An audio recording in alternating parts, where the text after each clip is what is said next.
Hello and welcome to a look at hired guns for the Amiga, a game that was released by Psygnosis. Due to the nature of this game, I'm going to approach this video slightly differently. I'm going to do the normal background plot and all that kind of stuff, and eventually going over the technical stuff, but it will be slightly different from normal because of, as I said, the nature of the game.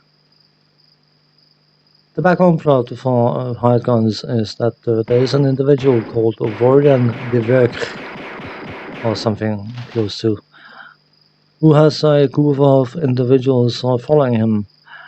Some of them friends and all of them are fugitives from the authorities for various different reasons. And that group is a mercenary unit kind of thing, which of course go around and do missions for money. And he's given a mission, or his group is given a mission, on a planet called Graveyard. All the normal routine is there, half payment up front and half payment on completion, but while everything seems perfectly normal on the surface, Warren is still a bit apprehensive for some bizarre reason concerning the fact that the planet is called Graveyard. The overarching objective in hired guns when you play the campaign mode is to blow up Graveyard Central Space Station, and you do that by finding 4 fusion cores that you have to attach to various different bits on the space station, and that will cause a thermonuclear reaction which will make the station go bang for some bizarre reason. And the mission states that after mission completion, extraction would be impossible for logical reasons. And of course, there's a timer. You're given 13 days and 4 hours. I don't think it has any relevance for the game as such, but it's just, to make things a bit more dramatic. Playing the campaign game, you'll have a campaign map where you have various different zones that you can move to, and you have to move through them, I should say, in a certain order. All the objective markers are shown on the map, but even though you know where they are, you can't necessarily just go straight to them. You will most likely have to navigate other zones and deal with various different areas before you can actually reach the individual objective zones.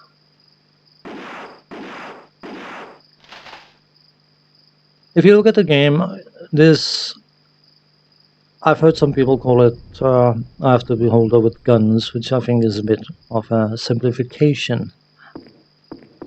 But there is undoubtedly a certain amount of similarities, because of course you are in control of 4 characters out of a pool of 12, and while there is some very, very in-depth story behind all the individuals, what you need to know is the fact that you have range specialists, you have combat specialists, you have security specialists, you have a combat medic, and that kind of stuff. And when you set up your team for your missions, or for the mission, you have to try and get a group that is versatile and basically capable of handling just about every situation potentially thrown at the group.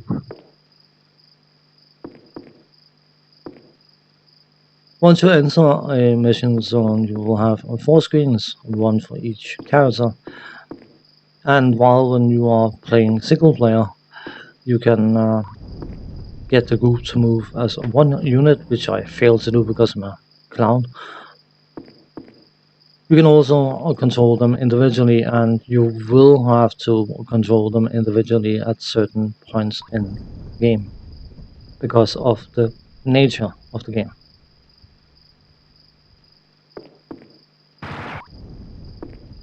According to the manual, there's over 110 different items available, and they include weapons, grenades, medikits, droid repair kits, keycards, keys, and all sorts of similar objects.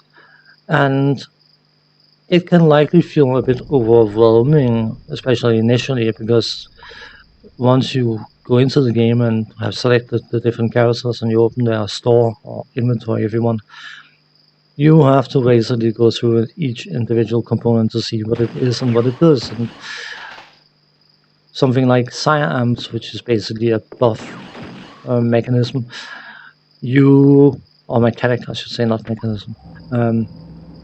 You basically, even by the manual, is encouraged to try and see what it does.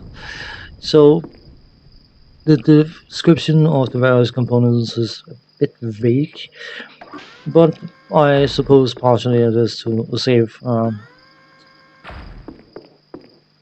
pages in the manual, which would likely be 600 pages long if it had to have an in-depth description of every component, but also to get a sense of exploration, when you find a new item and, what does this do?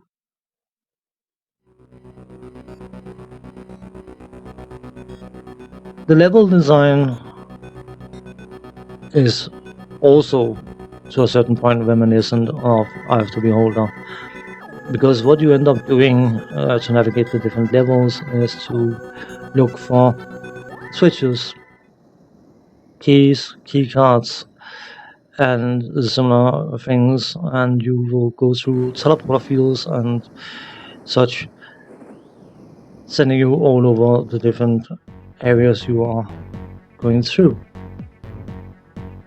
There's a very well-designed map function that you have access to, which makes navigating the different zones significantly easier than in a game of like Eye of the Beholder, but you still bump into a similar scenario of having to have one character press a switch 200 miles away from the other characters in order to open a door you probably can't even see. And that is a gameplay type that may or may not appeal to you. I will say up front that one of the reasons why I did not enjoy Eye of the Beholder was the fact that I got sick of stand on pressure plate A to open gate C, find pressure plate ZX, and drop it's not gameplay for me. But that doesn't mean that I can't see the quality of a game, and I can't understand why certain people would find the game very, very enjoyable.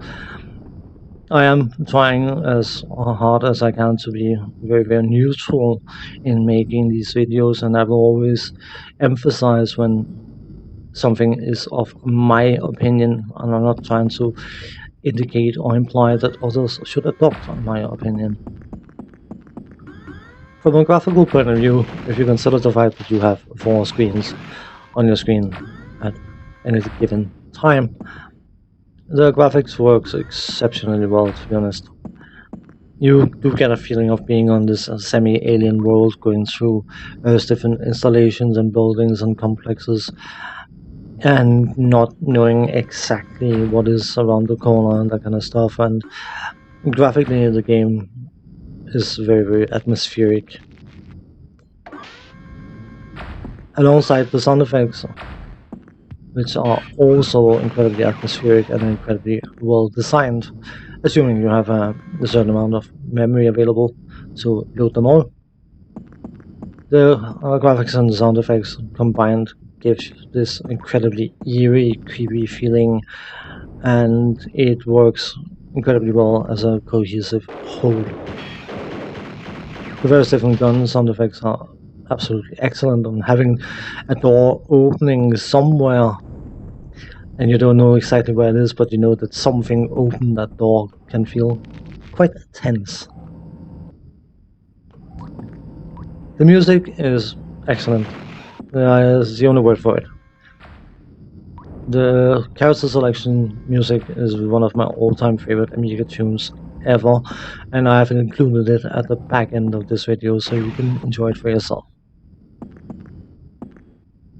The controls can be a bit wonky because this game can be played 1 to 4 players on one computer, and Depending on the amount of players, there will be various different control schemes like the mouse, joysticks, joypads, keyboard, whatever. But if you're playing this game by yourself, you are using the mouse to control. And of course, because they have all different screens, you have to control the different characters individually, which means opening their inventories, reloading their guns, which is easily done with a right click, but turning them around facing opponents and engaging them in combat and all that kind of stuff. And if you're not good at multitasking and being very aware of 4 individuals at the same time, this game can easily seem very, very overwhelming. I don't enjoy splitting my focus, which is the main reason that I cannot get myself to get further into the game. But it is undeniably, for those who like the game type, an absolutely excellent title. On that note, thanks for watching, take care, and enjoy this music.